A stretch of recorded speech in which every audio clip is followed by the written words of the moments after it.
தந்தை தாயும் நீ என் உயிர் துணையும் நீ சஞ்சலமது தீர்க்க வந்த தேசிக வடிவும் நீ உனையலால் மற்றொரு துணை காணேன் அந்த மாதியும் அளப்பரும் ஜோதியே ஆதியே அடியார்த்தம் சிந்தை மேவிய தாயுமானவன் எனும் சிறகிரி பெருமானே ஆதியந்தம் காட்டாத முதலாய் எம்மை அடிமைக்கா வளர்த்து எடுத்த அன்னை போல நீதி பெரும் குருவாகி மனம் வாக்கு எட்டாம் நிச்சயமாய் சொச்சமதாய் நிமலமாகி வாதமிடும் சமய நெறிக்கு அரியதாகி மௌனத்தோர் பால்வெளியாய் வயங்கா நின்ற ஜோதியை என் உயிர் துணையை நாடி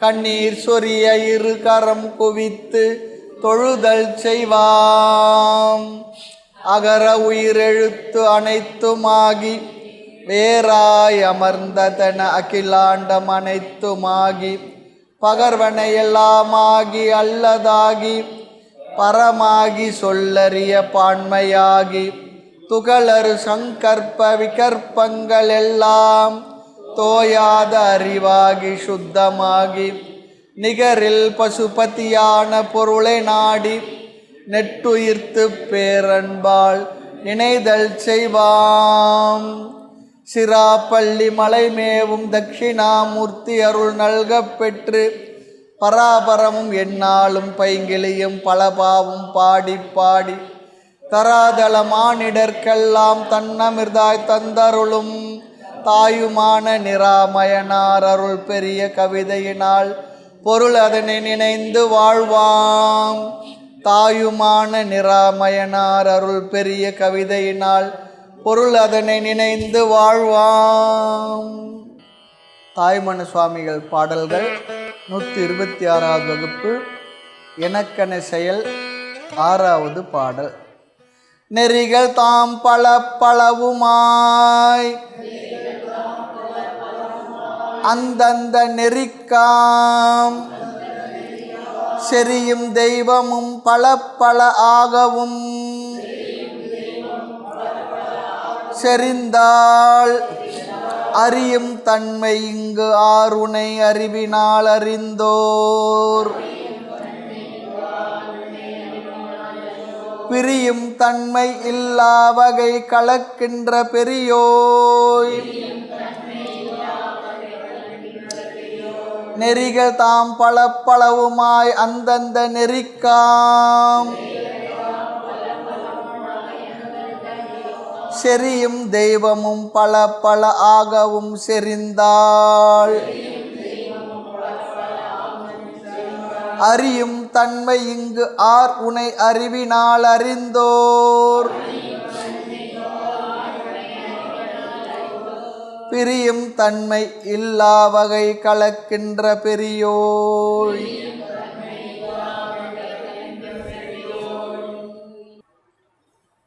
எல்லா நெறிகளும் எல்லா மார்க்கங்களும் நீதான் உன்னை காண்பதற்காக என்று சொல்லுகின்றார். ஆறுத்து இளங்க சமயங்கள் ஆர்க்கும் ஆழ்கடலாய் வீறி பறந்து சொல்வார். எல்லா நதிகளை எப்படி கடலில் சென்று கலக்கின்றது அது போல எல்லா நெறிகளையும் நீயே அமைத்து உன்னை அடைவதற்காக வழி செய்திருக்கின்றாய் என்று சொல்லுகின்றார்.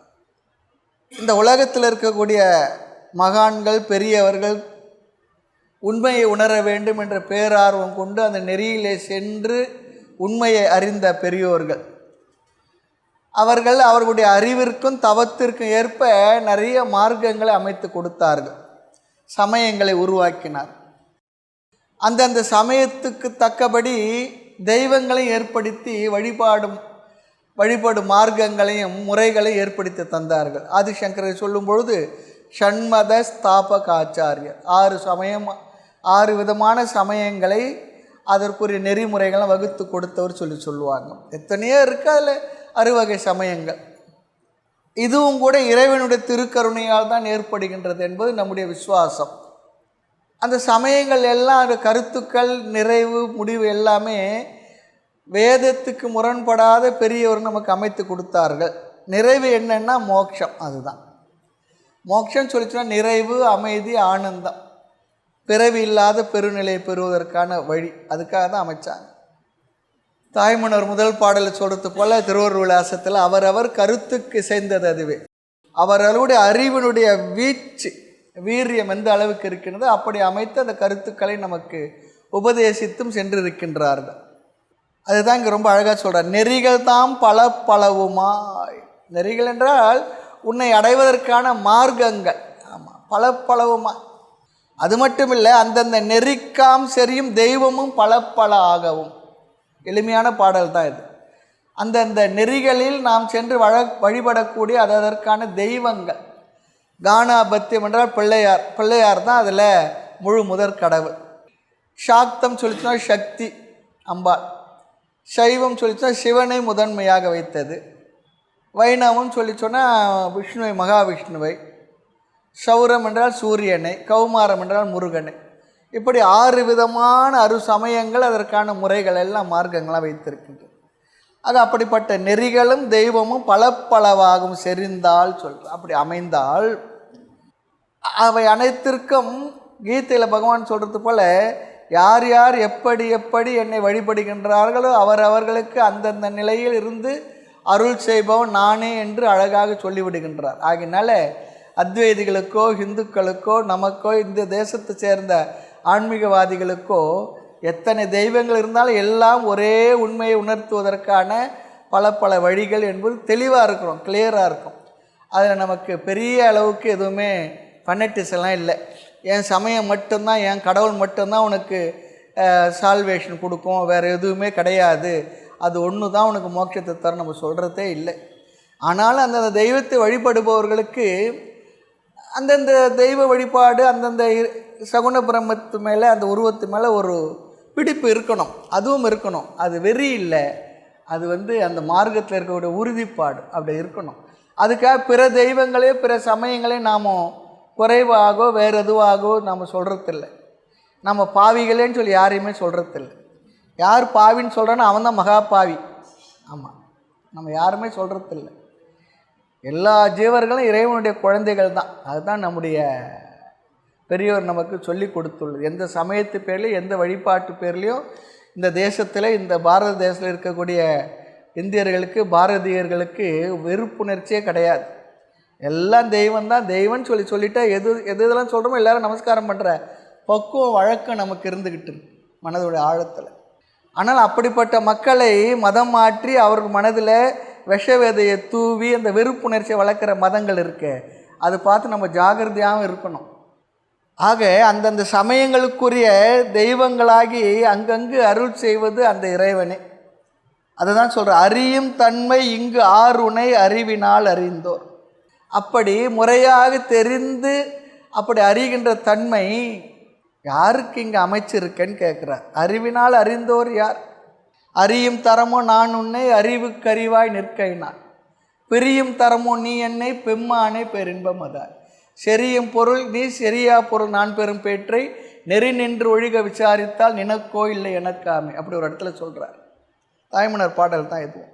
ஆகவே அறிவினால் அறிந்தோர் யார் இருக்காங்க அந்த அளவிற்கு சொல்லி பார்த்தா குறைவானவர்கள் தான். அப்படி தான் சொல்லணும். அறிவினால் அறிந்தோர். எல்லாருமே வழிபடுறோம், எல்லாம் பண்ணுறோம், ஏதோ சகுன பிரம்மத்தை வழிபடுறதா, அதெல்லாம் குறைவு இல்லை, அதெல்லாம் உயர்ந்த விஷயந்தான். அந்த அளவுக்கு அந்த இறைவன் மீது நாம் வழிபடுங்க சகுன பிரம்மத்தின் மீது, அந்த உருவத்தின் மீது நம்ம மனது முழுமையாக பதிந்தால்தான் அடுத்த படிக்கு போக முடியும். அதுவே தகராறாக இருந்தால் கஷ்டம்தான். ஆக அறிவினால் அறிந்தோர் யார் சொல்லி கேட்குறார். அப்படி இல்லாமல் என்ன பண்ணுறாங்க, அவர்கள் வழிபடுகின்ற சாமியம்தான், சாமி தான் பெருசு என்று தம் தம் மதத்தையே தாமத செய்கையோடும் உளர அறிவால் சொல்கிறார். எதுக்காக? ஜான் வயிற்றின் பொருட்டதாக சொல்கிறார். ஆமாம், வயிற்றுப்பாடுக்காக, வாழ்விற்காக இந்த வேலையை பண்ணிக்கிட்டு இருக்கான்னு சொல்கிறார். அப்போது உண்மையான சமய நெறியை பின்பற்றுபவர்கள் அந்த சாதனங்களில் ஈடுபட்டு தம்மை தாம் உயர்த்தி கொள்வதற்காக முயற்சி செய்பவர்களுக்கு இந்த துவேஷமெல்லாம் வராது. காரணம், அவருடைய மனது முழுக்க அந்த சாதனங்களில் ஈடுபட்டு ஜபமோ தியானமோ பாராயணமோ பஜனையோ அல்லது அதை அறிகின்ற சிரவண மனனத்தில் நிதித்தியாசனத்தில் ஈடுபட்டு இருப்பவர்களுக்கு இந்த பேதமெல்லாம் வராது, இருக்காது. அதுதான் சொல்கிறார். நெறிகள் தாம் பலப்பளவுமாய் அந்தந்த நெறிக்காம் செறியும் தெய்வமும் பலப்பல ஆகவும் செறிந்தால், அப்படி இருந்தால் அறியும் தன்மை இங்கு ஆர் உன்னை அறிவினால் அறிந்தோர். அப்படி முறையாக அறியும் தன்மையை யார் உன்னை அறிவுபூர்வமாக அறிந்தவர்கள்? ஆனால் நீ எப்படி இருக்க? அறிஞர் அறிவை விட்டு அகலாத கருணை வடிவே. இன்னொரு இடத்துல சொல்லுவார், நீ அறிஞர்கள் இருக்காங்களே உண்மையாக உணர்ந்தவர்கள், அவருடைய அறிவிலிருந்து பிரியாது என்றும் இருப்பவன். அறிஞர் அறிவை விட்டு அகலாத கருணை வடிவே சொல்கிறார். வேற ஒரு இடத்துல இந்த வார்த்தையெல்லாம் உபயோகப்படுத்துகிறார். ஆகவே அறிஞரின் அறிவை விட்டு பிரியும் தன்மை இலா வகை கலக்கின்ற பெரியோர். பிரிவே இல்லை அப்படின்னா என்ன அர்த்தம்னா அத்வைதமாக இருக்குன்னு சொல்லி அர்த்தம். ரொம்ப அழகான கருத்தை இங்கே சொல்கிறார். பிரியும் தன்மை இல்லா வகை. பிரிவு என்பதே இல்லை. சேர்ந்தால் தானே பிரியிறதுக்கு, பிரிஞ்சாதானே சேர்றதுக்கு. ரெண்டுமே இல்லை. பிரியும் தன்மை இல்லாத வகை கலக்கின்ற பெரியோர் சொல்ற.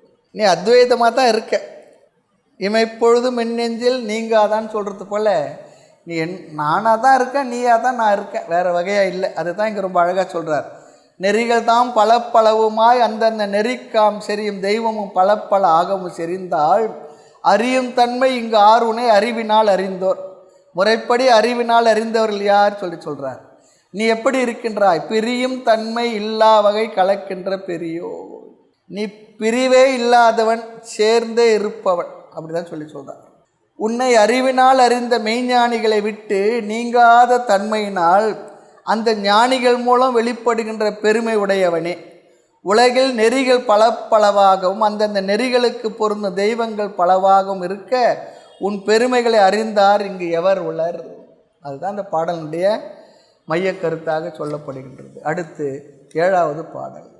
பெரிய அண்டங்கள் எத்தனை அமைத்து அதில் பிறங்கும் உரிய பல்லுயிர் எத்தனை அமைத்து அவைக்கு உறுதி வருவது எத்தனை அமைத்தனை அமைத்து அருள் வளர்க்கும் அரிய தத்துவ எனக்கு இந்த வண்ணம் ஏன் அமைத்தாய்? பெரிய அண்டங்கள் எத்தனை அமைத்து அதில் பிறங்கும் உரிய பல்லுயிர் எத்தனை அமைத்து அவைக்கு உறுதி வருவது எத்தனை அமைத்தனை அமைத்து அருள் வளர்க்கும் அரிய தத்துவ எனக்கு இந்த வண்ணம் ஏன் அமைத்தாய்?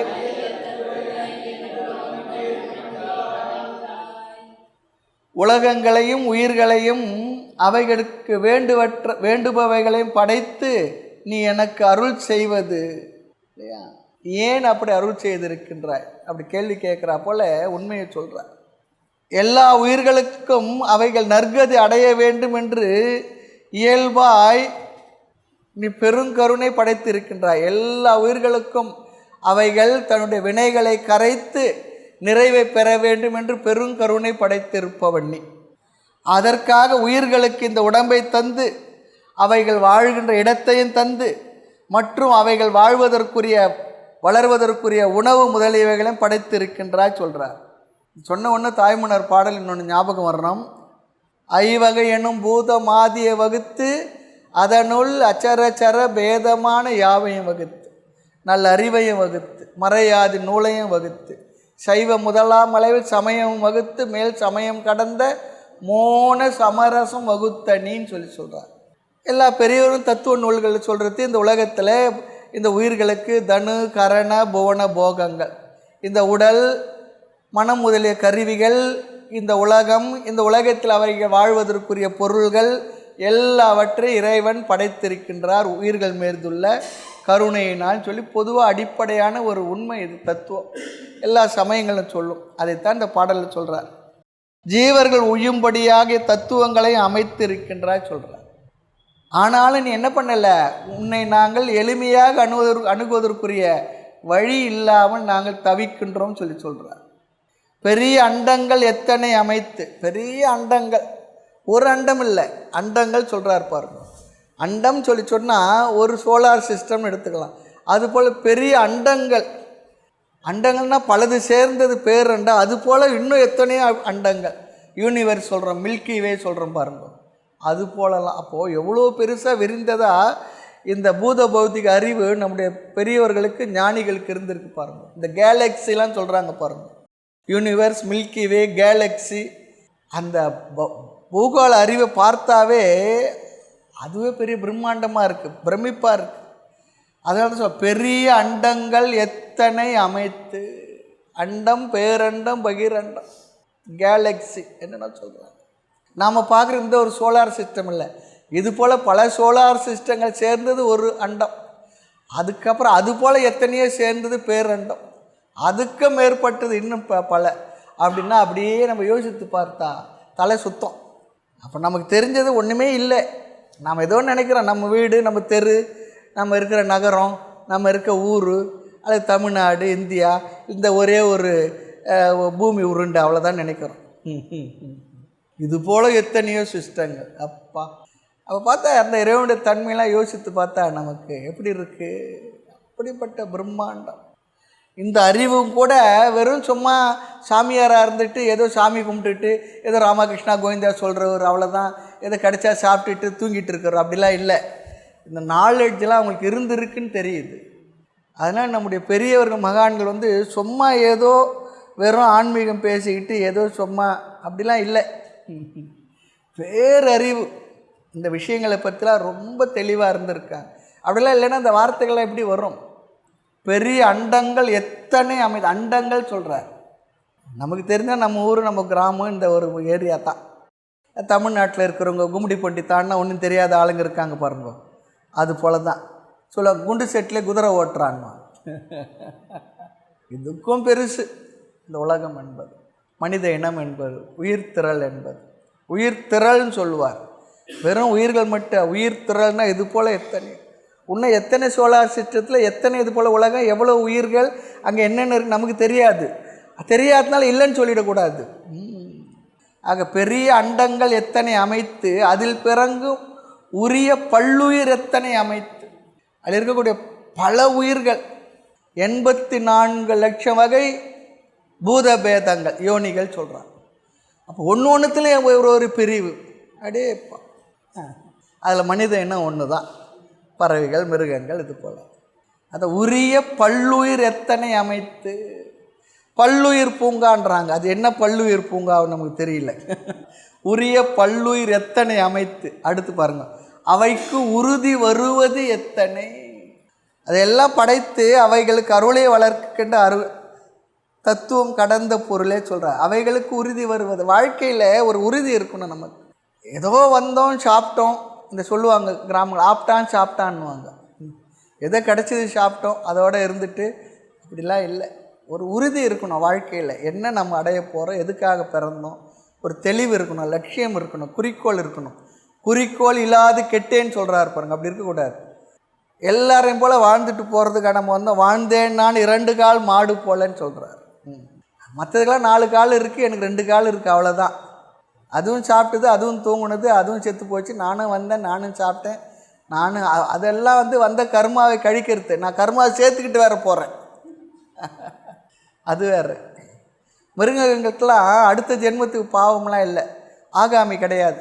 ஏன்னா அது ப்ரோக்ராம் லைஃப், அதுக்கு தர்ம அதர்மலாம் இல்லை, அதனுடைய வாழ்க்கை. இப்போது சிங்கம் மானு அடித்து சாப்பிட்னா பாவம் வருமா என்ன? அதுக்கு உணவு அவ்வளோதான், அது சுபாவம், இருக்கிறத கழிச்சிட்டு போகுது.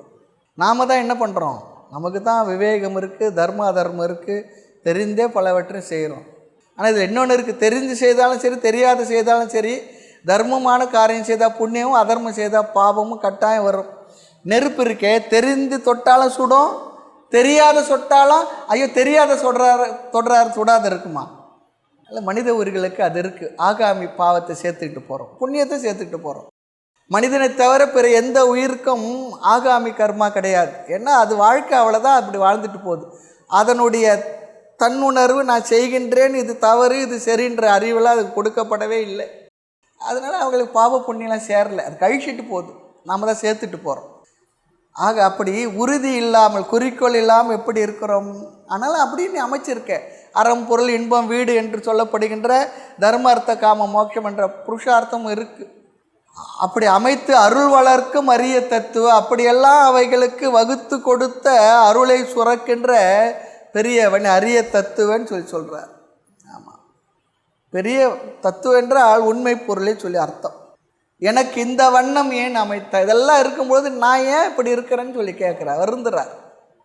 இப்படி இருக்கனே, எல்லாம் அமைச்சிருக்கேன், எனக்கு தெரியலையே, அமைச்சிருந்தா நான் போகலையே, ஏன் நான் அப்படி இருக்கேன்னு சொல்லி கேட்குறார். எத்தனையோ பல பெரிய அண்டங்கள் அமைத்தாய், அவ்வண்டங்கள் எத்தனையோ உயிர்களுக்கு உடம்பையும் தந்து அவ்வுயிர்கள் அவ்வுடம்பிலிருந்து வாழ எத்தனை சூழல்களை அமைத்துள்ளாய். இவ்வாறெல்லாம் படைத்து அவற்றிடம் அருளை வளர்க்கும் அரிய தத்துவம் கடந்த பொருளே, என்னையும் அதுபோல படைத்த நீ என்னிடம் ஏன் பாராமுகமாக நடந்து கொள்கின்றாய் சொல்கிறார். எனக்கு இந்த வண்ணம் ஏன் அமைத்தாய் சொல்லி சொல்கிறார். இதுதான் அந்த பாடலினுடைய கருத்து. அடுத்து 8வது பாடல்.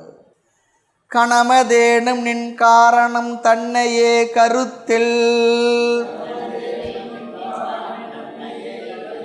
உணரும் மாதவர்க்கு ஆனந்தம் உதவினை ஒன்றும் குணமில்லாத பொய் வஞ்சனுக்கு எந்தை நிர்குணமா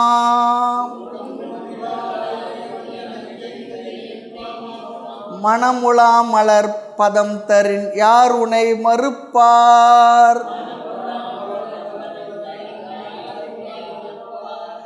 கணமதேனும் நின் காரணம் தன்னையே கருத்தில் உணரும் மாதவர்க்கு ஆனந்தம் உதவினை ஒன்றும் குணமில்லாத பொய் வஞ்சனுக்கு எந்தை நிர்குணமாம் மணமுலா மலர்பதம் தரின் யார் உனை மறுப்பார். கணம் சொன்னால் ஒரு கண நேரம் சொல்கிறார். மாதவர் என்றால் பெரிய தபஸ்விகள், நிறைய வார்த்தைகள் இங்கே போடுறார். நீ காரண பொருள், அந்த பொருள் தான் நம்மால் நினைக்கத்தக்கது, சிந்திக்கத்தக்கது, தியானிக்கத்தக்கது. அனைத்துக்கும் நீயே காரணம். அந்த கருத்தை உணர்ந்த மாதவர்கள், பெரியோர்கள், சான்றோர்கள், ஆன்றோர்கள், நல்ல அடியார்கள் அப்படி சொல்கிறார். அவர்கள்லாம் எனக்கு நீ அருள் புரிந்தால் கூடாதுன்னு சொல்லுவாங்களான்னு கேட்குறார். யார் உன்னை மறுப்பார்னு கேட்குறேன். எனக்கு உண்டு அருளை கொடுத்தா யார் மறுக்க போகிறாங்க, தடுக்க போகிறாங்க, ஏன் அவனுக்கு கொடுத்தன்னு உனக்கு கேள்வி கேட்ட ஆள் இருக்கான்னு கேட்குறார். உரிமையோடு கேட்குறார் பகவான் இடத்துல.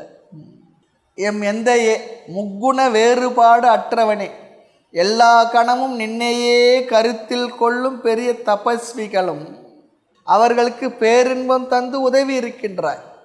எந்த நல்ல குணம் இல்லாத கள்ள நெஞ்சமுடையவனாகி எனக்கு பெரிதும் மனம் வீசும் உன்னுடைய திருவடி மலர்களை தந்து உதவினால் யார் உன்னை தடுக்கப் போகின்றார்கள் கேட்குறார். யார் தடுப்பாங்க? ஆனால் அவங்க நல்லவங்க, வாஸ்தவம் தான். நான் கள்ள நெஞ்சம் உடையவன், அதுவும் தெரியும். ஆனாலும் எனக்கு நீ கருணை காட்டலாமேன்னு கேட்குறார், உரிமையாக கேட்குறார். பிறவாதிருக்க வரம் பெற வேண்டும் கேட்குறார். ஒரு அடியார் பட்டினத்தார் தான். மறுபடியும் இந்த உலகத்தில் பிறவாது இருக்கிறது உண்டு அருள் கொடுக்க வேண்டும். பிறந்து விட்டால், அப்படி தவறி நான் பிறந்துட்டேன்னு சொல்லி சொன்னேன் இந்த உலகத்தில், இரவாதிருக்க மருந்து உண்டுகா. இரவாது இருக்கணும், பிறவாமை வேண்டும். சரி, பிறந்து விட்டால் மீண்டும் இரவாது இருக்க மருந்துண்டுகான். இது எப்படியோ அறமார் புகழ்த்தில்லை அம்பலவாணர் அடிக்கமலம் மறவாதிரு மனமே அதுகான் அருமருந்து உனக்கே சொல்கிறார். ரொம்ப அழகான பாடல், பட்டினத்தாரது. எப்பொழுதும் அல்லும் பகலும் அனவிரதமும் இறைவனை பற்றிய அந்த சிந்தனை உன்னை மனதினுடைய ஒரு ஓரத்தில் எப்பொழுதும் இருந்து கொண்டே இருக்கட்டும். மறவாதிரு மனமே அதுகான் அருமருந்து உனக்கேன்னு சொல்கிறார். எதற்கு? பிறவி வேண்டாம், பிறந்துட்ட இறக்க வேண்டாம், அதுக்கு எதிராக மருந்து இருக்கான்னா பிறவாமை வேண்டும். மண் மீது பிறந்தால் இனி இரவாமை வேண்டும். காரைக்கால் அம்மையார் கேட்டது போல இந்த இடத்துல பட்டினத்தார் சொல்ல மறவாதிரு மனமே அதுகான் அருமருந்து உனக்கே சொல்கிறார். நல்ல வரிகள். அடுத்து 9வது பாடல். கண்ணல் முக்கணி கண்டு தேன் சருக்கரை கலந்தது. என்ன முக்தியில் கலந்தவர்க்கு இன்பமாயிருக்கும்.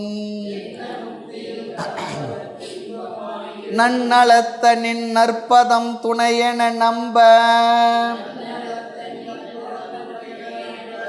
சொன்னவர்க்கு எனால் ஆம் கைமாறு இல்லை என் சொல்வேன்.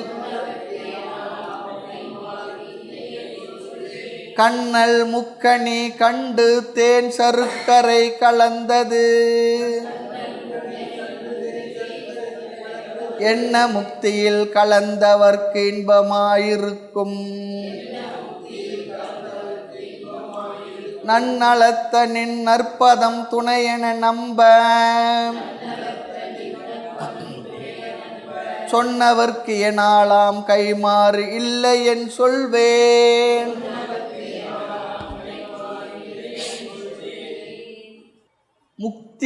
முக்தி என்பது நிரதிசய இன்பம், குறைவில்லாத இன்பம். ஆமாம், நிரதிசய இன்பம்.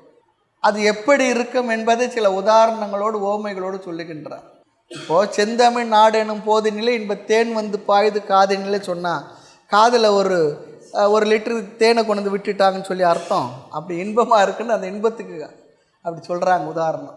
அது போல் இங்கே அந்த என்றுமுள்ள நிரந்தரமான நிறைவான அந்த முக்தி இருக்கே, அதனுடைய இன்பம், அதனால் மனதில் வருகின்ற ஒரு மகிழ்ச்சி நிறைவு, அது எப்படி இருக்குன்னா கண்ணல் சொல்லி சொன்னால் கரும்பு, முக்கணி நமக்கு தெரியும். ஆமாம், மாப்பழா வாழை சொல்லி சொல்வோம். கற்கண்டு, கண்டு என்றால் கற்கண்டு. தேன் சொல்லவே வேண்டியதில்லை. அதில் பாருங்கள், அந்த தேனை கொண்டு வந்து அந்த கூட்டை கட்டி அதில் அந்த தேன் எவ்வளோ அழகாக வச்சுருக்கு பாருங்கள். தேன் கூடு இப்படி தானே கீழே தொங்கிக்கிட்டு இருக்கு. அது வச்சுருக்க தேன் கீழே எங்கன்னா வழிஞ்சு கீழே போதான்னா இல்லை. அது நாள் வரல அது எவ்வளோ அழகாக அது உள்ளே வச்சுருக்கு பாருங்கள். அது என்னமா பண்ணியிருக்கு. அது ஒரு பெரிய ஒரு அற்புதம் தான். எல்லாமே ஒரு ஆராய்ச்சிக்குரியது தான். அதனால தான் சில நேரத்தில் இறைவனுடைய படைப்பு இருக்கே, அந்த படைப்பை நினச்சா பிரமிப்பாக இருக்குது. எத்தனையோ விளையாட்டு எந்தாய் கேள்வி என்னென்னவோ பண்ணியிருக்க, அத்தனை என்னால் அறியும் தரமாமன்னு சொல்கிறது. அவ்வளோ என்னால் அறிய முடியுமான்னா ஒன்றும் இல்லை. நம்ம உடலில் இருக்கிற இந்த சிஸ்டத்தையே நம்மளால் பிரமிப்பாக இருக்குது. அது ஒழுங்காக ஓடிக்கிட்டு வரைக்கும் தெரியல. எதுனா மக்கர் பண்ணும்பொழுது தான் இவ்வளோ சிஸ்டம், இவ்வளோ விஷயம் இந்த உடம்புல பகவான் வச்சுருக்கான். இவ்வளோ சிஸ்டங்கள் ஆச்சரியமாக இருக்குது. ஒரு துறையும் ஒரு விதமாக இருக்குது. அதனால் இந்த உலகத்தை என்ன எல்லாம் ஆச்சரியம், அதிசயம், எல்லாம் அதிசயம்தான். இந்த உடம்புக்குள்ளே இந்த மூச்சு போயிட்டு வரது ஒரு அதிசயம்தான். அது யார் இழுத்து விட்டுக்கிட்டு இருக்கிறாங்க? ஒன்றும் இல்லை. எப்படி இது போய் வந்துக்கிட்டு இருக்கு. நம்ம நினச்சி இருக்கும்போதும், நம்ம ஞாபகம் இருக்கும்போது, ஞாபகம் இல்லைன்னும் போது, தூங்கிட்டு இருக்கும்போது என்ன உள்ளே போய் வந்துக்கிட்டு இருக்கேன். எல்லாம் அதிசயம்தான். கரும்பு முக்கணி கற்கண்டு தேன் சருக்கரை ஆகிய இவை போல முக்தி பேற்றில் கலந்தவர்க்கு இன்பம் பயக்கும் மேலான மகிமை உடையவனே. அந்த இன்பம் எப்படி இருக்குமோ அது போல் நற்கருப்பன் சாற்றிலே பால் கலந்து தேன் கலந்து ஊன் கலந்து உயிர் கலந்து ஓட்டாமல் இனிப்பதுவே. யார் சொன்னார்?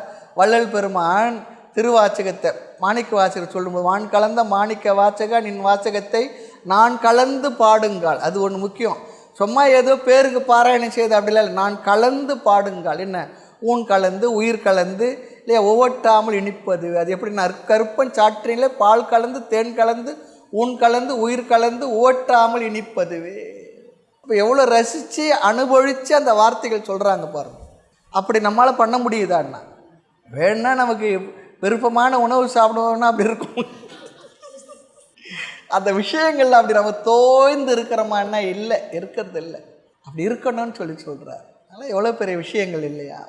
அப்படி மேலான மகிமை உடையவனே, உன்னுடைய நல்ல திருவடிகளே துணை என நம்புமாறு எடுத்து கூறி என் குருநாதருக்கு என்னால் ஆக வேண்டியது ஒன்றும் இல்லை. அம்மாவை உயர்ந்து சொல்லுவோம்.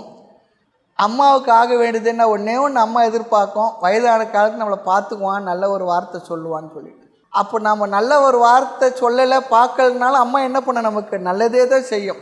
அதில் ஒன்றும் குறைவில்லை. நம்மால் ஆக வேண்டியது ஒன்றும் இல்லை. அதுபோல் என் குருநாதனுக்கு இந்த உயர்ந்த தத்துவ ஞானத்தை எனக்கு எடுத்து வழங்கினார்.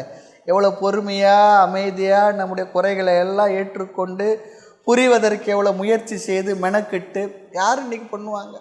அப்படி செய்த என்னுடைய குருநாதருக்கு என்னால் ஆக வேண்டியது ஒன்றும் இல்லை, இதற்கு நான் என் சொல்லுவேன்னு சொல்கிறார். அதான் நன்னலத்த நின் நற்பதம் துணை என நம்ப சொன்னவர் யார்? சொன்னவர் தான் குருநாதர். அவருக்கு என்னால் கைமாறு இல்லை சொல்கிறார். என்னால் என்ன சொல்ல முடியும்? சொல்கிறோம் இல்லையா, செய்யுமாறு ஒன்றும் காணேன் திருவடி போற்றி போற்றி. அம்மாவுக்கும் அப்படி தான், குருநாதருக்கும் அப்படி தான். அப்பாவையும் அதில் சேர்த்துக்கணும். அம்மா அப்பா இல்லாத அப்புறம் எங்கே, அம்மா இல்லாத அப்பா எங்கே, அப்பா இல்லாத அம்மா எங்கே, ரெண்டுமே. அதெல்லாம் வயது ஆக ஆக தான் நமக்கு அந்த அறிவுபூர்வமாக அன்போடு கூடிய ஒரு பக்தி வருது தாய் தந்தர் மேலே. அந்த பக்தி வர நேரத்தில் அதுங்க போய் சேர்ந்துருக்கும். இருக்கும்போது அந்த உணர்வோடு அவங்கள நம்ம பார்த்துக்கிறோமா என்ன? இல்லை. ஒன்று ஞாபகம் வச்சுக்கணும், என்ன இருந்தாலும் கூட அம்மான்னு சொல்லிவிட்டு அப்பான்னு சொல்லிட்டா முடிஞ்சு போச்சு. அதில் அது இது பேதம்லாம் கிடையவே கிடையாது. அம்மானா அம்மா, முடிஞ்சு போச்சு. அதில் அப்படி இப்படி அதெல்லாம் கிடையவே கிடையாது. அதில் சும்மா கதையெல்லாம் பேசிகிட்டு இருக்கக்கூடாது. அம்மானா அம்மா, அப்பான்னா அம்மா, அதுக்கு மேலே அதில் ஒன்றும் இல்லை. அதெல்லாம் எதுனா வேறுபாடு குளறுபடி நம்ம பண்ணோம்னா அது பெரிய பாவம்தான். அப்படி தான் சொல்லணும். 2 திங்களாய் அங்கமெல்லாம் நொந்து பெற்று சொல்கிறார். மார் மேலும் தோல் மேலும் போட்டு நம்ம சீராட்டி பாராட்டி சாப்பாடு ஊட்டி மலம் மூத்திரங்கள் எடுத்து போட்டு வளர்த்து ஆளாக்கி இருக்குது. அதுக்கு என்ன கைமாறு கொடுக்க முடியும்? வயிற்றில் கரு உருவான நாள்லேருந்து நம்ம எவ்வளோ பாடுபடுது, எவ்வளோ அவஸ்தை இருக்குது, அவ்வளோத்தையும் சுமந்து பெற்றெடுத்த அதுக்கு நம்ம என்ன பண்ண முடியும்? அது எப்படியே இருந்துட்டு போட்டோம். அது இப்படி எதிர்பார்ப்பு மற்றலாம் அறிவுபூர்வமாக இருக்கலாம், அறிவில்லாத்தனமாக இருக்கலாம், வேறு மாதிரி இருக்கலாம். அதிலெல்லாம் ஒன்று கேள்வியே இல்லை. ஆனால் அந்த உணர்வு வர்றதுக்குள்ளே அது போய் சேர்ந்துருக்கும். என்ன பண்ணுறது? அப்புறம் என்ன பண்ணுறது? அதுக்கப்புறம் என்ன தான் வச்சு படைச்சாலும் என்ன வரப்போகிறது? அது ஒன்றும் இல்லை. நிறைய பேர் இப்போது அம்மா அப்பாவுக்கு இந்த சார்தம் பண்ணுறது அதெல்லாம் எதுக்காக அந்த நாளில் அமாவாசை மற்றதெல்லாம் ராமேஸ்வரம் போகிறவங்க வர்றாங்கன்னு சொன்னால் ஒன்றும் இல்லை. ஜோசிக்காரர் பயமுறுத்தி வச்சிட்டார். ஆமாம், பித்ரு தோஷம்னு சொல்லிட்டு. அதனால தான் அது இல்லை இது இல்லை, அதுக்காக ஓடுறோம், அதுக்காக அங்கே போகிறோம் இங்கே போகிறோம். அதான் சொல்லுவாங்க, கயாவில் சார்தம் பண்ணோம்னா கயாவில் இருக்க சுவாமிக்கு பேர் மகாவிஷ்ணு. அந்த மகாவிஷ்ணு பேர் கதாதரன். கதாதரன்னா நமக்கு ஞாபகம் வருது எது? ராமகிருஷ்ண பரமஹம்சர் பேர். அவர் இடத்துல கடைசியாக சென்று நம்ம என்ன பண்ணுறோம், அந்த சார்தம், அந்த பிண்டம் அங்கே 64 இன்னும் அந்த பிண்டங்கள் வச்சு அது 16-17 பிண்டங்கள் அம்மாவுக்கு மட்டுமே. இல்லை ஒன்று ஒன்றா அந்த அவர் சொல்லி அது தமிழில் நமக்கு விளக்குனார்னா அந்த இடத்துல நீங்கள் ஓன்னு அழுதுடுவீங்க. அதில் நம்ம பெட் அனிமல்ஸ் கூட ஒரு பிண்டம் இருக்குது. ஆமாம், அவர் நம்ம சாதாரணமாக செய்வோம். சரி, அப்படி இல்லை குழந்தை இல்லாதவங்களுக்கு யார் கொடுப்பாங்கன்னா அறிந்து அறியாத தெரிந்து தெரியாத அந்த குழந்தைங்களாம் இல்லாத அப்படிப்பட்டவங்களுக்கு நான் ஒரு பிண்டம் கொடுக்குறேன்னு சொல்லிவிட்டு ஒரு தர்ப்பணை நம்ம தற்பையாமி சொல்லுவோம் பாருங்கள். அதையும் செய்கிறதுல எவ்வளோ பெரிய அற்புதமான ஒரு சிஸ்டம் பாருங்கள். இருக்கணும்னா செய்கிறாங்க, இல்லாதவங்க யார் செய்வாங்கன்னா. அதனால தான் சன்னியாச தீட்சை எடுத்துக்கும் பொழுதே முதல் சடங்கே விரஜா ஹோமத்தில் முதல் இதுவே சார்த கடமை தான். அதில் எல்லா பெரியவர்களுக்கும் மந்திரபூர்வமாக அந்த மகாவிஷ்ணு கதாதர மந்திரபூர்வமாக அழைச்சி நான் இந்த சார்த கர்மங்கள்லாம் லௌகீக வைதிக கர்மங்கள்லேருந்து விடுபட போகிறேன், இந்த பொறுப்பெல்லாம் உனக்கு கொடுக்குறேன். ஏன்னா அவர் தான் வேலை வெட்டிலாம் சும்மா உட்காந்துருக்கார் பாருங்க.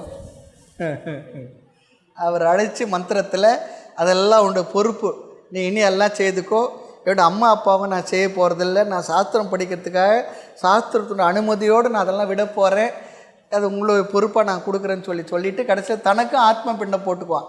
அதில் சன்னியாசி ஆனவங்களுக்கெல்லாம் எந்த விதமான கடமைகளை யாரும் செய்ய வேண்டியதில்லை. பிள்ளை கிரகஸ்தனாக இருந்து சன்னியாசி ஆனால் கூட அவங்களுக்கு செய்ய வேண்டிய அவசியம் இல்லை. ஆனாலும் மகனோ மகளோ அவங்களுக்கு எதனா ஒரு குற்ற உணர்வு வந்துடுதுன்னா ஏதோ ஒரு காரணத்துக்கு செய்யணும்னு சொல்லி நினச்சி அவங்க செய்துக்கலாம். செய்தே ஆகணுன்ற நியமம் இல்லை சன்னியாசிகளுக்கு. எல்லா கடமைகளிலிருந்தும் லௌகீக வைதிக கடமை எல்லாத்துலேருந்து அவன் மந்திரபூர்வமாக விடுபட்டுட்டான். சார்த கடமை, அப்புறம் விரஜா ஹோமம் எல்லாத்துலையும் விட்டுடுறான் மந்திரபூர்வமாக. ஒவ்வொரு தேவதையாக கூப்பிட்டு, இந்திரனை கூப்பிட்டு, வருணனை கூப்பிட்டு, வாயுவை கூப்பிட்டு, இருக்கிற எல்லா தேவதைகளும் கூப்பிட்டு ஒவ்வொரு விஷயம். இந்திரனை கூப்பிட்டு, இனி நான் உன் பதவிக்கு போட்டி போகிறது எங்கே செய்ய போகிறதில்ல, பயந்துக்காத என்னை பார்த்து, 100 அசுமேத யாகம் செய்தால் இந்திர பதவிக்கு போயிடுவாங்கன்னு சொல்லுவாங்க. அப்புறம் அப்படிலாம் நான்லாம் செய்ய போகிறதில்ல, விட்டுட்டு என்னை பார்த்து பயந்துக்காது. அதெல்லாம் மந்திரங்களை வருது. அப்படி அறிவுபூர்வமாக விடுறது தான் சந்நியாசம். ஏதோ சும்மா எடுத்து காவி கட்டிட்டு வந்துட்டாருலாம் இல்லை. ஆனால் குருநாதர் சொல்லுவார். அவர் கடைசியாக மகா வாக்கிய உபதேசம் அதெல்லாம் இருக்கும். அது எதுக்காக சொன்னேன்னு சொன்னால், நம்ம அமர வைத்து நமக்கு இத்தனை விஷயங்களையும் அழகாக பொறுமையாக முறையாக நமக்கு உபதேசித்த அந்த உனக்கு என்னாலாம் கைமாறு இல்லை என்று சொல்வேன். அம்மா அப்பாவில் ஆரம்பித்தோம், இந்த சார்ந்த கடமையிலேருந்து ஆரம்பித்தோம். ஆகினால நம்ம பிள்ளைங்களுக்கு பேர குழந்தைங்களுக்கு சொல்லி கொடுக்கணும். என்ன இருந்தாலும் அவங்க உயிரோடு இருக்கும்பொழுது செய்வது ரொம்ப விசேஷம். இறந்த பிற்பாடு செய்ய வேண்டியது தான் நம்முடைய தர்மம், கடமை. அதை விடவே கூடாது. வேறு ஒரு ஃபார்மில் செய்யலாம், இருந்தாலும் அதை விடாது செய்யணும். நான் இங்கே செய்து அவங்களுக்கு போகுமான்னா அப்படிலாம் இல்லை, போகும், புண்ணியமாக போகும். அந்த நம்பிக்கை நமக்கு இருக்கணும். இங்கே நான் அவங்களுக்கு எல்லாம் இந்த பொருள் எல்லாம் அவங்களுக்கு உரியதெல்லாம் கொடுத்தா அவங்களுக்கு போய் சேருமான்னா பொருளாக போய் சேராது. அப்படி தான் நம்ம மூட்டையை அனுப்பி வைக்கலாம் இங்கேருந்து. அப்படி கொடுக்கறது மூலம் அந்த புண்ணிய பலன் அவர்களுக்கு செல்லும். வாரியார் சுவாமிகள் அழகாக சொல்லுவார், அந்த புண்ணியம் எப்படி போய் சேரணும் ஒரு உதாரணத்தை சொல்லுவார். நமக்கு எதுவாகவே இருந்த அந்த ஜீவன் மறுபிறவில்லை எங்கே ஒரு பசுவாக இருக்குன்னு வச்சுக்கோமேன்னு சொல்லுவார். அதுக்காக பசுவாக இருக்குன்னு அவசியம் இல்லை. அந்த பசுவாக இருந்து மேயும் பொழுது அதற்கு நல்ல மேய்ச்சல் நிலம் கிடைக்கும், நல்ல பசும் புல்லெல்லாம் கிடைக்கும். அப்படி வச்சுக்கோன்னுவார். நம்ம செய்கிற புண்ணியமானது அப்படி போய் கிடைக்கணுவார். நமக்கு சும்மா உதாரணத்துக்காக சொல்லுவார். ஆக என்னுடைய குருநாதருக்கு என்னால் ஆக வேண்டியது ஒன்றும் இல்லை, இதற்கு நான் என்ன சொல்லுவேன்னு சொல்கிறார். ரொம்ப நல்ல ஒரு விஷயம் வார்த்தையை சொல்கிறார். அடுத்து 10வது பாடல். தந்தை தாய் தமர் மக வேணும் அவையெல்லாம் ஜகத்தில் பந்தமாம் என்றே அருமறை வாயினால் பகர்ந்த எந்தை நீ எனை இன்னம் அவ் அல்லலில் இருத்தில் சிந்தை தான் தெளிந்து எவ்வண்ணம் உய்வனம் செப்பாய். தந்தை தாய் தமர் மகவேணும் அவையெல்லாம் ஜகத்தில் பந்தமாம் என்றே அருமறை வாயினால் பகர்ந்த எந்தை நீ என இன்னம் அவ் அல்லலில் இருத்தில் சிந்தை தான் தெளிந்து எவ்வண்ணம் உய்வண்ணம் செப்பாய்.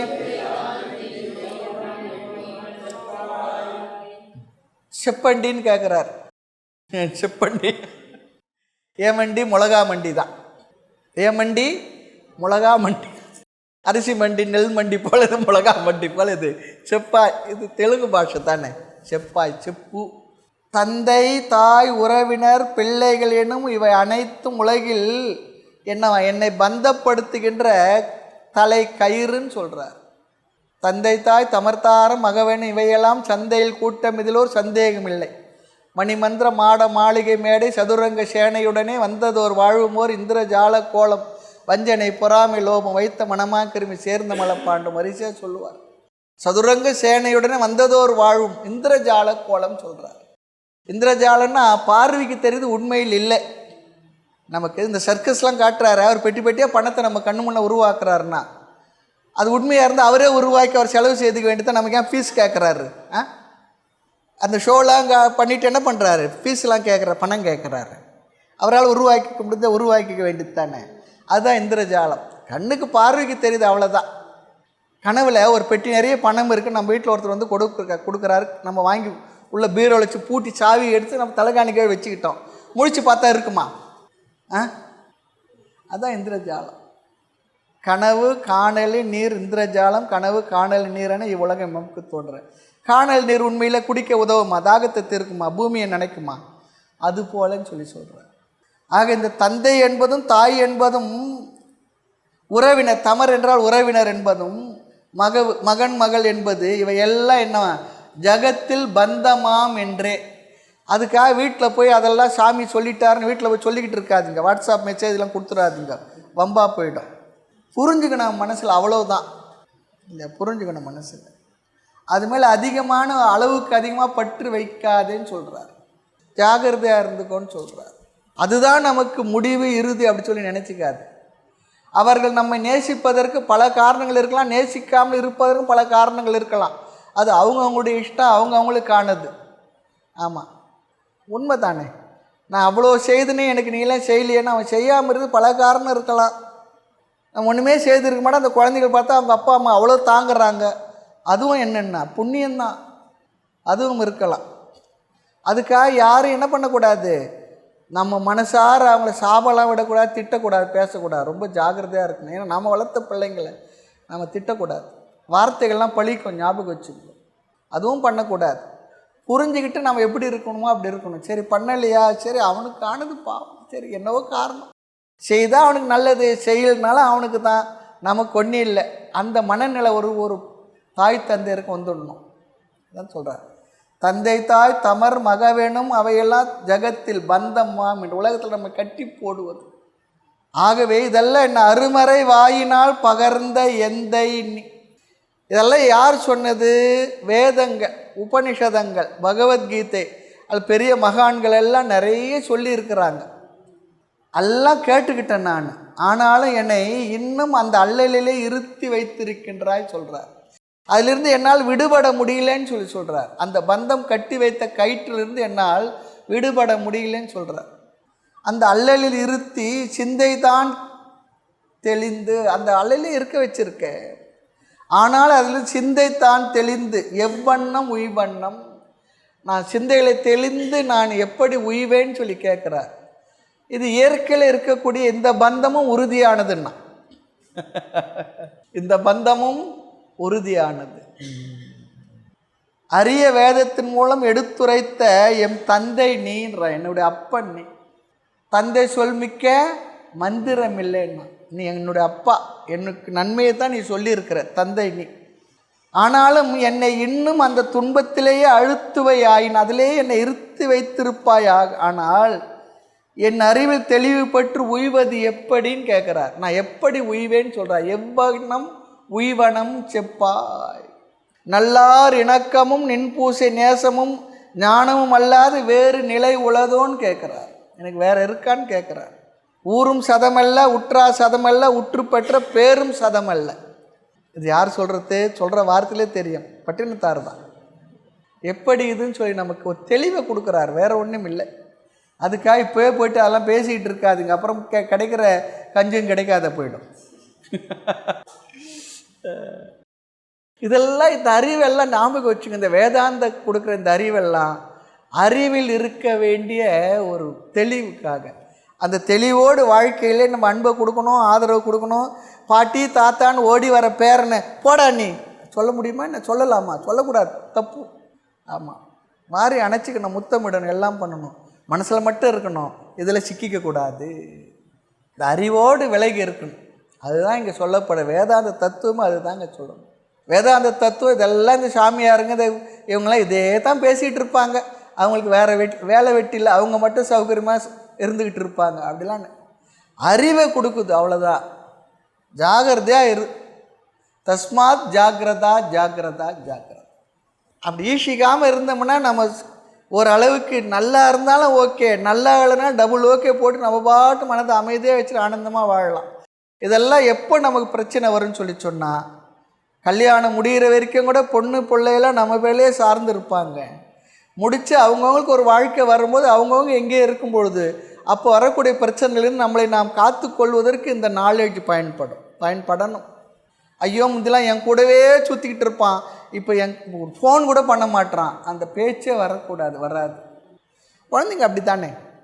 முந்தி நம்ம பின்னாலேயே முந்தானை பிடிச்சி சுற்றிக்கிட்டு இருக்கோம், இப்போ முந்தானை பிடிக்கிறதுக்கு இன்னொரு அம்மா வந்துடுச்சு, அது பின்னால் தான் போவோம். இதானே உண்மை. நம்ம கணவர் அப்படி தான் நம்ம பின்னால் வந்தார். அதுதானே உண்மை, சத்தியம் அதுதானே. இந்த உண்மையை ஏனோ நெஞ்சம் மறுக்குது, நெஞ்சம் மறப்பதில்லைன்னு மறுக்குது, ஏற்றுக்க மாட்டுது. அதனால தான் ஜெகடமே. அதை ஏற்றுக்க மாட்டாது. அதுவும் அம்மாங்களுக்கு ரொம்ப ஜாஸ்தி, அதுலேருந்து விடுபட முடிகிறதே இல்லை. இந்த அறிவு ரொம்ப வேணும் நமக்கு. இருக்கட்டும், பிள்ளைங்க இருக்கட்டும், எல்லாம் இருந்து எல்லாம் பண்ணிடணும். நம்ம கூட தான், நாம் பெற்றது தான், நம்முடைய ரத்தம்தான், நம்முடைய ஒரு ரத்தத்தை தான் பாலாக கொடுத்து வளர்த்தோம், நம்முடைய உழைப்பில் தான் அதுங்களை வளர்த்தோம், படிக்க வச்சோம், எல்லாம் பண்ணோம். அதுங்க எல்லாம் நாம் தான் செய்தோம். இப்போவும் வந்தால் வாடா மகனே சந்தோஷமாக இரு, எப்படி இருக்க, என்ன இருக்கெல்லாம் கேட்போம்.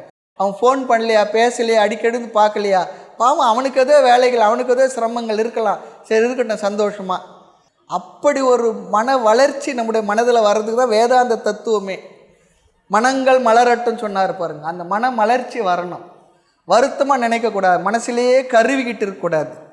மகனை கருவ மாட்டோம், மருமகளை கருவுவோம். ஏன்னா அந்த புண்ணியவதி வந்ததுனால தான் இந்த கதின்னுவோம். அது எப்படி நினைக்க, இந்த புண்ணியவதி மாமியார் புண்ணியவதி அவங்க வீட்டுக்காரர்கள் அப்படி தான் நடந்திருக்கும். அது மட்டும் மறந்துடும். மறதி ஜாஸ்தி நமக்கு. எப்படி அரசியல் கட்சிகள் கொடுத்த வாக்குறுதியை காப்பாற்றினா அடுத்த எலெக்ஷன் அதுக்கே ஓட்டு போடுவோம் மறந்துட்டு, அது போல் நமக்கு மறதி ஜாஸ்தி, நம்மளே மறந்துடும். அந்த மருமக பிசாசு இருக்குது. அது எப்படின்னா அது மாமியார் ஆகும்போது அதுக்கு தெரியும், உணரும். அதுக்குள்ளே எல்லா வாழ்க்கை முடிஞ்சிடும். இதே பரம்பரை, வேறு என்ன பண்ணுறது, வேறு பரம்பரை இல்லை. இதெல்லாம் தான் வேதாந்த சாஸ்திரம். வாழ்க்கைக்கு உதவுகின்ற விஷயங்களை சொல்லி கொடுக்குறதா வேதாந்தம். ஏதோ ஒரு அப்படி ஒரு கற்பனை உலகத்தை வாழ வைக்கிறதுக்கான மனசை கொடுக்குறது வேதாந்தம் இல்லை. ஞாபகம் வச்சுக்கணும். வேதாந்தம் என்பது ப்ராக்டிக்கல் லைஃபுக்கு பயன்படலைன்னா அந்த வேதாந்தத்தினால பிரயோஜனம் இல்லை. ப்ராக்டிக்கல் லைஃபுக்கும் கொடுக்கும். அதே நேரத்தில் நம்முடைய உயிர் தத்துவத்தை புரிந்து கொண்டு நாம் என்னவாக இருக்கிறோமோ அதில் இருக்கிறதுக்கான அறிவையும் கொடுப்பது தான் வேதாந்தம். அதனால தான் சொல்ல, வேதாந்தம் என்பது அசாதாரணமாக ஒருவன் இருக்க வைப்பதற்கு இல்லை, சாதாரணமாக வாழ்க்கையை லீட் பண்ணிக்கிட்டு அமைதியாக ஆனந்தமாக வாழ்வதற்குரிய லௌகீக அறிவையும் கொடுக்குது, ஆன்மீக அறிவையும் கொடுக்குறது. அதெல்லாம் பெரியவங்க நல்லா அழகாக சொல்லித்தராங்க. ஆக ஊரும் சதமல்ல, உற்றா சதமல்ல, உற்று பெற்ற பேரும் சதமல்ல. சதமல்லைன்னா உண்மையில் உண்மை இல்லை, ஆனால் விவகாரத்தில் இருக்குது, வாழ்வோம், சந்தோஷமாக இருப்போம், அவங்களுக்கு ஒரு அன்பை கொடுப்போம், வாரி அணைச்சிக்குவோம், எல்லாம் செய்வோம். நமக்கு எதுவும் நல்லா பேசலாம், நாம் நல்ல வார்த்தையை சொல்லுவோம். அதுதானே, அதுதான் சொல்கிறார். அடுத்து 11வது பாடல். துய்யன் தன்னருள் வடிவினன் பொறுமையால் துளங்கும் மெய்யன் என்று உனை ஐயனே அடைந்தனன் மெத்த நொய்யன் நுண்ணிய அறிவிலன் ஒன்றை நூறாக்கும் பொய்யன் என்று என்னை புறமிடின் என் செய்வேன் புகழாய். இதில் வர பாடல்கள் எல்லாம் புலம்பலாக தான் இருக்கு. துய்யன் தன்னருள் வடிவினன் பொறுமையால் துளங்கும் மெய்யன் என்று உனை ஐயனே அடைந்தனன் மெத்த நொய்யன் நுண்ணிய அறிவிலன் ஒன்றை நூறாக்கும் பொய்யன் என்று என்னை புறமிடின் என் செய்வேன் புகழாய். ஈர பேனாக்கி பேனை பெருமாள் ஆக்கிறவன் சொல்கிறார். அந்த வார்த்தை நேரடியாக சொல்லலை. ஒன்றை நூறாக்கும் பொய்யன். சில பேர் 1.5 மணி நேரம் சினிமா பார்த்துட்டு 6 மணி நேரம் கதை சொல்கிற ஆள்லாம் இருக்கு. அதுபோல் ஒன்றை நூறாக்கும் பொய்யன்றார். அப்படி இருந்தும் என்னை புறம் விடாது என்று அவருடைய குணத்தை பாராட்டுகின்றார். இறைவன் இயற்கையாகவே பந்த பாசங்களிலிருந்து நீங்கியவன். துய்யன் சொல்லி சொன்னால் பரிசுத்தன் அர்த்தம். துய்யன் தூய்மையானவன், பரிசுத்தன். எதுவுமே அவனை என்ன பண்ண முடியாது, அழுக்கு செய்ய முடியாது. சுத்தமாகி பார்த்தோம் பாருங்க. ஆமாம், சுத்தன். இப்போ நம்மெல்லாம் என்ன துணி போடுறோம், நல்லா அயர்ன் பண்ணி சுத்தமாக துணி போடுறோம். அடுத்து என்ன, மாலைக்குள்ளே எல்லா தூசு அதெல்லாம் படிஞ்சு அழுக்காகிடுது, நம்ம உடம்பும் அழுக்காகிடுது, எல்லாம் அழுக்காகுது. ஆனால் இறைவனை, அந்த ஆத்மாவை எதுவுமே என்ன பண்ண முடியாது, அழுக்காக்க முடியாது. நாம் என்ன ஆத்மாவாக புரிந்து கொண்டால் ஆத்மாவை எதுவுமே அழுக்கு செய்ய முடியாது. சுத்தமாகி, துய்யன் என்றால் பரிசுத்தன் சொல்லி அர்த்தம். சுத்தன்னா அழுக்கு மட்டும் இல்லை, மற்ற எந்த விதமான குணங்கள் மற்றது எதுவுமே அவனை தொட்டு அழுக்கு செய்ய முடியாது. இறைவன் அருள் திருமேனியன், அதை தன்னருள் வடிவனன்னு சொல்லி சொன்னார். அருளே ஒரு ஆலயமாக யான் இருக்க பொருளோடு போய் ஒழித்த நெஞ்சேனி மருள் தீர முயற்கோடு வான்மலரோ பேய்த்தேரோ இருள் தீர உறைந்தது எவ்விடமோ அவ்விடமே செவ்விடம் நீயும் ஜனனமற்று வாழிய வச்சு. அருளே ஒரு ஆலயமா இங்கே என்ன சொல்கிறாருன்னா, இறைவன் அருள் திருமேனியன், அதை தன்னருள் வடிவன்னு சொல்லி சொன்னார். இறைவன் அடியார் செய்யும் பிழைகளை பொறுத்து அருள்பவன் சொல்கிறார். ஏது பிழை செய்தாலும் என்ன சொல்கிறார் பார், என் பிழையெல்லாம் பொறுத்து அருள்பவன் நீ தானே, ஏது பிழை செய்தாலும். இறைவன் அடியார் செய்யும் பிழைகளை பொறுத்து அருள்பவன். அடுத்து பொறுமையால் துளங்கு மெய்யன் சொல்றார் பாருங்க. துய்யன் தன் அருள் வடிவெனன் பொறுமையால் துளங்கு மெய்யன். பொறுமை, பொறுமையால் துளங்கு, ரொம்ப பொறுமை. நம்ம நிறைய நேரம் நினைப்போம், கடவுளே இந்த உலகத்தில் இந்த ஆளுங்கள்லாம் இப்படிலாம் அட்டூழி அநியாயம் செய்கிறாங்களே, உனக்கு இதெல்லாம் தெரியாதா? நீ தானே படைச்ச, உனக்கு கண்ணு இல்லையா, காது இல்லையா, அவங்களெல்லாம் இப்படி வச்சுருக்கிறியே, இன்றைக்கே பூமி பிளந்து அவங்களாம் உள்ளவே போயிட மாட்டாங்களா? நமக்கு ஆதங்கம் நடக்கிற அட்டுவிழத்தெல்லாம் பார்த்தா இல்லையா? ஆனால் பகவான் பாருங்க, பொறுமையால் துளங்கும் மெய்யன்னு சொல்கிறார். ரொம்ப பொறுமை. அந்த அடியார் செய்யும் பிழைகளை பொறுத்து அருள். அவனுடைய வினை கழியணுமே, அந்த வினை கழிவதற்கு அவனுக்கு கவுண்டர் பார்ட் இருப்பார், அதை வாங்கிறதுக்கு அது மூலியமாக அவர் இருப்பார். அதெல்லாம் தீரணும். அதான் சொல்கிறார், பொறுமையால் துளங்கும் மெய்யன் சொல்கிறார். மெய்யன், நீ உண்மையானவன். இறைவன் சர்வஜன்.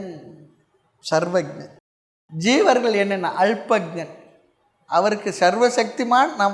அவர் எல்லாம் அறிந்தவர், நான் என்னென்ன கொஞ்சம்தான் அறிந்தவன், அல்பஜன்.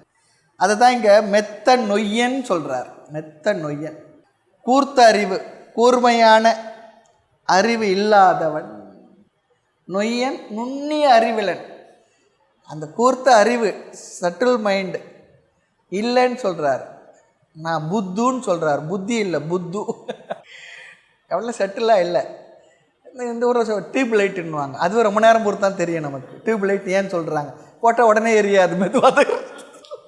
அது போல் உடனே புரியாது, ரொம்ப நேரம் பொறுத்து. சில பேர் புரியவே புரியாது, அது ஒரு சில பேர் கொஞ்ச நேரம் பொறுத்தாவது புரியும், சில பேர் புரியவே புரியாது. ஆக இங்கே ரொம்ப அழகாக சொல்கிற நுண்ணிய அறிவிலன். சில பேர் சொன்ன மாத்திரத்திலேயே என்ன சொல்ல வர்றாங்களோ புரிஞ்சுக்கிற சக்தி உடையவர், அது ஒன்று இருக்கு. நுண்ணிய அறிவிலன் எனக்கு இல்லைன்னு சொல்கிறார். அடுத்து பாருங்கள், ஒன்றை நூறாக்கும் பொய்யன்னு சொல்கிறார். வெறும் பொய்யன் இல்லை, அந்த ஒரு அண்ட புழுகம் ஆகாச புழுகம் கதை தெரியுமா உங்களுக்கு? சின்ன கதை தான், 3 வரியில் முடிச்சிடலாம் பாருங்கள். ஒரு 2 பேர் சந்திச்சிட்டாங்க. ஒருத்தர் அண்ட புழுக, ஒருத்தர் ஆகாச புழுகன். அண்ட புழுகன் சொன்னான்னா, அண்ட புழுகன் எடுத்து ஆகாச புழுகன் கேட்டான், நீ என்ன பண்ணுவேன்னு சொல்லி கேட்டான். நீ என்ன பார்த்தேன்னு சொல்லி சொன்னான். நான் இந்த ஒரு இடத்துக்கு போயிருந்தேன், இந்த பூமியிலேருந்து ஆகாசத்தை தொடரா போல் ஒரு பெரிய கீரைத்தண்டு வளர்ந்துருந்ததுன்னு சொன்னான். அப்படியா, நீ என்ன பார்த்தன்னா, நீ சொன்னி அந்த கீரைத்தண்டு அதை போட்டு சமைக்கிறதுக்கு ஒரு இந்த உலகத்தில் விட பெரிய ஒரு சட்டி தயார் பண்ணிகிட்டு இருக்கேன், அதை பார்த்தேன் நான். ஒரு தண்டை புழுக, ஒரு ஆகாச புழுகு. அது போல இங்கே பொய்யன். அது என்ன, ஒன்றை நூறாக்கும் பொய்யன்னு சொல்லி சொன்னான். ஒன்றும் இல்லை, 100. நாம் 100 இல்லை, 1000 வேற பண்ணுவோம். அப்படி என்று என்னை புறமிடின் என் செய்வேன்னு சொல்கிறார். அப்படி நீ என்னை விட்டு நான் என்ன பண்ணுவோம்ப்பா? புகழாய். ஒரு பொய்யை மறைக்க 100 பொய் சொல்பவன் சொல்கிறார். இந்த குழந்தை என்ன பண்ணுன்னா, ஏதோ ஒன்று எடுத்து கையில் வச்சிடும், நம்ம பார்த்துடுவோம், அதை எடுத்து இப்படி மறைச்சிக்கிட்டு இல்லையே இல்லையே இப்படி பண்ணோம். அது போல் ஆள் தான், மறைக்கவும் தெரியாது. அது நம்ம ரசிப்போம், அந்த குழந்தை பொய்யை ரசிப்போம், பெரியவங்க பொய்யை ரசிக்க முடியுமான்னா முடியாது. அப்படி என்று என்னை புறமிடின் என் செய்வேன் புகழ்வாய் ஐயனே. திருவருள் வடிவாகிய பொறுமையால் துளங்கும் மெய்யனுமாய் ஆகிய நீ அடியேனுக்கு தன்னருள் புரிந்து என் பிழைகளை பொறுத்து புறம் போக விடாது நின் திருவடித்தாளை எனக்கு கொடுத்து சேர்த்து உய்விக்க வேண்டும். அதைத்தான் இந்த செய்யுள்ள ரொம்ப அழகாக சொல்கிறார். ஐயனே, நீ தூய அறிவுடையவன், குளிர்ந்த அருள் வடிவினன், பொறுமை என்ற குணத்தால் விளக்கமுறும் மெய்மையானவன் என்று உன்னை நான் வந்து சரணடைந்து, நானோ மிகவும் அற்பன், நுண்ணிய அறிவில்லாதவன், ஒரு பொய்யை காப்பாற்ற 100 பொய்கள் சொல்லுகின்ற பொய்யன் என்று என்னை நீ தள்ளிவிட்டால் அடியேன் என் செய்வேன் கூறுவாயாக. அப்படி சொல்லி தாய்மன்னர் கேட்குறாருங்க. ஆமாம், இதெல்லாம் நமக்கே சொல்கிறா போல் இருக்கும் நிறைய நேரத்தில். நமக்கே இல்லை, நமக்கு தான் சொல்கிறார். 12வது பாடல். ஒன்றதாய் பலவாய் உயிர் திரட்கு எல்லாம் உறுதி,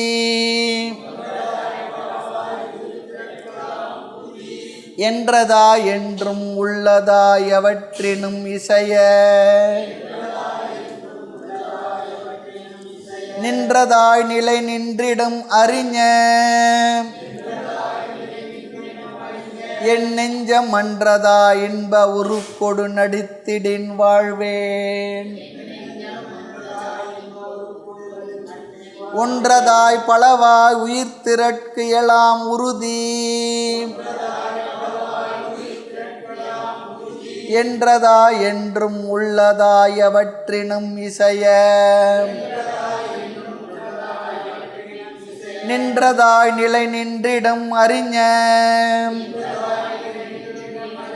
என் நெஞ்சம் மன்றதா இன்ப உருக்கொடு நடித்திடின் வாழ்வேன்.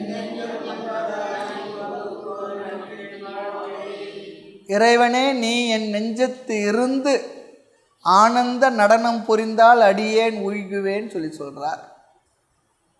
அகர முதல எழுத்தெல்லாம் ஆதி பகவான் முதற்ற உலகு என்று சொல்வது போல இறைவன் அனைத்துமாய் அனைத்துக்கும் ஆதாரமாய் இருப்பது போல உலகமாகவும் பலவாகவும் ஒன்றாகவும் விளங்கி கொண்டுள்ளவன். ஒன்றதாய் பலவாய், ஒன்றாதான் இருக்கிறான் அவன், ஆனால் பலவாய் இருக்கின்றான். எல்லா உயிர்த்திரர்களுக்கெல்லாம் உறுதி என்றதாயும் உறுதி தருவதாயும் இறைவன் எல்லா உயிர்க்கும் எல்லாவற்றிலும் தோய்ந்து நிற்பதால் எவற்றினும் பொருந்து நிற்கும் தன்மை உடையவன். அதுதான் சொல்ற, ஒன்றதாய் பலவாய் உயிர் திரட்கெல்லாம் உறுதி என்றதாய் என்றும் உள்ளதாய். நீ என்றும் உள்ளவன், நித்தியமானவன் சொல்றார். நீ என்றும் இருப்பவன், நேற்று இருந்த இன்னைக்கு இருப்ப நாளைக்கு இல்லை அப்படிலாம் இல்லை, என்றும் உள்ளதாய் மூன்று காலத்தில் உள்ளவன் அப்படின்னு என்ன நித்தியம் சொல்றார். நித்தியம் என்ற வார்த்தைக்கு முக்காலத்துக்கு எது இருக்குமோ அதுதான் நித்தியமானது. இன்றைக்கி இருந்தது நாளைக்கு இருக்கும், நேற்று இல்லை அப்படிலாம் இல்லை, நேற்று இன்று நாளை எந்த காலத்தில் இருப்பது. இறைவன் எல்லா உயிர்களுக்கும் உடல்களுக்குள்ளும் இருந்தாலும் ஞானமுடையவர்களே அதை அறிந்து கொள்கின்றனர். இது இன்னொரு கருத்து. எல்லாவற்றும் இசையே நின்று இருப்பவன், எல்லாவற்றும் இசைந்து நின்று இருப்பவன், அப்படிப்பட்ட அறிஞன் சொல்ற. அறிஞன் சொல்லிச்சா எல்லா உடல்களுக்குள்ளும் இருக்கக்கூடிய உள்ளங்களில் அவன் வாழ்ந்து கொண்டிருப்பவன், நிறைந்திருப்பவன், எல்லா உயிர்களுக்குள்ளே இருப்பவன். அதை யார் அறிகின்றார்கள்? அஞ்ஞானிகள் அறிவதில்லை, அதை பற்றி தெரியாதவர்கள் அறிவதில்லை. இருக்கிறார் ஆனால் அறிவதில்லை. ஞானம் உடையவர்களே அதை அறிந்து கொள்கின்றனர். ஞானக்கண் உடையவர்களே அவர்களுக்கு மட்டுமே வெளிப்பட தோன்றுவான். இந்த வார்த்தையை சொன்னவனே ஏதோ ஞானக்கண்ணை எங்கேருந்து கொண்டு வந்து வச்சுக்கலாம் அப்படிலாம் இல்லை. ஞானக்கண் சொல்லிட்டு சாஸ்திரம் தருகின்ற அறிவு. சாஸ்திரம் சொல்கிறது அவர் என்றும் உன்னுள்ளே இருக்கின்றார். சிவபுராணம் எத்தனை முறை சொல்லியிருப்போம். இமைப்பொழுது என் நெஞ்சில் நீங்காதான் தாழ்வாழ்க, அந்த வார்த்தை யோசித்து இருப்போமா? சும்மா ஏதோ ஒரு ஃப்ரேஸை சொல்லிட்டு போயிட்டே இருந்துடும். அவர் எங்கே இருக்கிறாரு? இமைப்பொழுது என்னுள்ளே நெஞ்சத்தில் நிறைந்திருக்க, நீங்கவே இல்லை. ஆழ்ந்த உறக்கத்தில் கூட என்ன, அவர் என்னோட தான் இருக்கிறார், நான் மறந்து இருக்கிறேன். என்னுட்கலந்தாய் யான் அறியாதிருந்தாய் இறைவான்னு சொல்லி சொல்கிறார். இந்த அறிவுடையவர்கள், இந்த ஞானமுடையவர்கள், அதுதான் ஞானக்கண். ஞானக்கண்ணை ஏதோ தனியாக கண்ணெல்லாம் இல்லை, இந்த அறிவைத்தான் ஞானக்கண் சொல்லி சொன்னாங்க. அப்படி ஞானமுடையவர்களுக்கு மட்டுமே வெளிப்பட தோன்றுவான்னு அவர்கள் மட்டுமே அறிந்து அந்த அறிவில் இருக்கின்றார்கள், அவ்வளவுதான். அப்படி நிலை நின்றிடும் அறிஞர் அறிஞர் அறிவை விட்டு அகலாத கருணை வடிவே இன்னொரு இடத்துல சொல்வார். அப்படி அறிந்தவருடைய அறிவில் என்று நீ என்ன இருக்க, நிலை பெற்று இருப்ப, நிலை பெற்ற மாதவர் சித்தத்திலே ஊறி பறந்து அண்ட கோடியெல்லாம் நின்று உலாவியதேன்னு இன்னொரு இடத்துல சொல்வார். தேறி தெளிந்த மாதவர் சித்தத்தில் ஊறி பறந்து என்றும் அவர் உள்ளத்திலே அறிவாக. அப்போ அறிஞ்சவர் உள்ளத்தில் தான் இருக்கார், அறியாத உள்ளத்தில் இல்லையான்னு அப்படிலாம் இல்லை. அறியாத உள்ளத்தில் அவர் தான் இருக்கார், அவனுக்கு தெரியல, அவ்வளோதான். நமக்கு தெரிந்ததை அதை அறிந்தவர்களுக்கு, சாஸ்திர ஞானத்தை தெரிந்தவர்களுக்கு அது தெரிகின்றது, அவ்வளோதான். அப்படி நிலை நின்றிடம் அறிஞனே, என் நெஞ்சம் மன்றதா என் மனதில் நிலை நின்றுள்ள நீ என் மனம் என்னும் சிற்சபையில் சிதம்பரத்தில் நடிக்கும் அறிஞன் சொல்லிடுறார் ஒரு இடத்துல. மனம் என்ற மன்று, அது என்ன, தில்லை அம்பலம் திருச்சிற்றம்பலம் சொல்கிறோம் பாருங்க. அங்கு நடிப்பவன், எல்லார் உள்ளத்திலும் அவன்தான் இருந்து கொண்டுள்ளான், அவன்தான். மன்ற என்றதை என் மனம் என்ற சிற்சபை. சிற்சபைன்னா என்ன, அறிவு மன்றம் சொல்லி அர்த்தம், அறிவுன்னு சொல்லி அர்த்தம். சித்தென்றால் அறிவு. இறைவன் அறிவு திருக்கோலம் உடையவன். தட்சிணாமூர்த்தி என்பதே அறிவு கடவுள் தானே, ஞான கடவுள் தானே, இல்லையா? தென்திசை கடவுள்னா ஞான கடவுள், அறிவை கொடுப்பவர். அந்த சிதம்பரம், சிதம்பரம்னா சித் அம்பரம், என்னுடைய மனம் என்ற மன்றத்தில், அதுதான் மனது தான் சிதம்பரம்னு சொல்லி சொல்கிறோம். அங்கே தான் நடிக்கின்றவர், அவர் தான் அங்கே இருந்துக்கிட்டு இருக்கார். அறிஞர் இல்லையா, ஆனந்த உருக்கொண்டு நடிப்பவன். நீ இன்ப உருக்கொண்டு என்னிடத்திலே என்றும் ஆனந்த உருவாகி நடம் புரிவதால் அப்படி புரிந்தால் வாழ்வேன்னு சொல்கிறார். அப்படி வாழ்ந்தவன் ஆவேன்னு சொல்கிறார். இதெல்லாம் ரொம்ப அழகாக இங்கே சொல்கிறார். ஒன்றாயும் பலவாயும் உயிர் கூட்டங்களுக்கெல்லாம் உறுதி தருவதாயும் என்றும் உள்ள பொருளாயும் எல்லாவற்றோடும் பொருந்தி நிற்கும் தன்மை உடையதாயும் நிலைத்து நிற்கும் அறிஞனே. எல்லாம் இறைவனை புகழ்ந்து சொல்லுகின்ற லட்சணங்களாக இங்கே வருகின்றது. என் மனம் அம்பலமாய் மன்றமாய், ஆமாம், அங்கு எழுந்தருளி பேரின்ப கூத்து நிகழ்த்திடின் அடியவன் வாழ்ந்தவன் ஆவேன்னு சொல்கிறார். அப்படி இருந்தால் நான் வாழ்ந்தவன் ஆவேன், இல்லைன்னா என்ன, அவ்வளோதான். அது சொல்லலை. நம்ம கொல்லா விரதம் ஒன்று கொண்டாரே நல்லார் மற்ற அல்லாதவர் யாருன்னா அரியன்னு சொல்லிடுறார். அவங்களை கெட்டவங்கன்னு சொல்ல அந்த வார்த்தை தாய்மொழி சொல்கிறது தான் பெரியவங்களுடைய வார்த்தை. மற்ற அல்லாதவர் யாரோ அரியன், அதிலே தெரிஞ்சுக்குவான். அதுபோல் இங்கே சொல்கிறார். ஆமாம், அடியேன் வாழ்ந்தவன் ஆவேன். மேலும் விஷயங்களை அடுத்த வகுப்பில் பார்க்கலாம். மூர்த்தி எல்லாம் வாழி எங்கள் மௌன குரு வாழி, அருள் வார்த்தை என்றும் வாழி, அன்பர் வாழி பராபரமே. ஓம் பூர்ணமத பூர்ணமிதம் பூர்ணாத் பூர்ணமுதச்யதே பூர்ணமேவாவசிஷ்யதே. ஓம் சாந்தி சாந்தி சாந்தி. ஹரி ஓம் ஸ்ரீ குருப்யோ நமः. ஹரி ஓம்.